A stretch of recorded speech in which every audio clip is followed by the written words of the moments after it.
Kao što ste rekli, nije nam prvi put da smo na Kopaoniku. Iskustva ranija sa Kopaonikom i hotelom Grand su stvarno izvanredna. Ovaj put su još bolja. Mislim da je hotel renoviran i da je u znatno boljem stanju nego što smo bili zadnji put. Također dvorana, iako je po dimenzijama bi nam odgovarala da je malo veća, ali ima svoju toplinu i sve ono što nam je potrebno.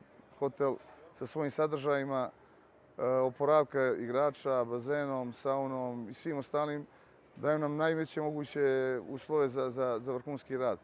A Kopaonik kao mjesto i kao planina, mislim da o tome suvišno pričati koliko su ovdje klimatski uslovi jako dobri za ovaj period priprema. Pa mislim da, s obzirom da igramo u Poljskoj prvu utakmicu sa Ukrajinom, mislim da je Ukrajina najteži protivnik i prije svega zato što će to biti otvaranje svjetskog prvenstva. Već smo ranijih godina imali iskustva sa Ukrajinom i uvijek Srbija igrala teške mečeve sa Ukrajinom. I naravno, bez jedne doze podcjenjivanja svjetsko prvenstvo je veliko takmičenje. Pristupamo i ostalim protivnicima i Portoriku i Tunisu sa najvećom mogućom pažnjom i sa najvećim mogućim motivom. Pa moramo da idemo korak po korak, kao što smo već pomenuli Ukrajinu, Portoriko i Tunis.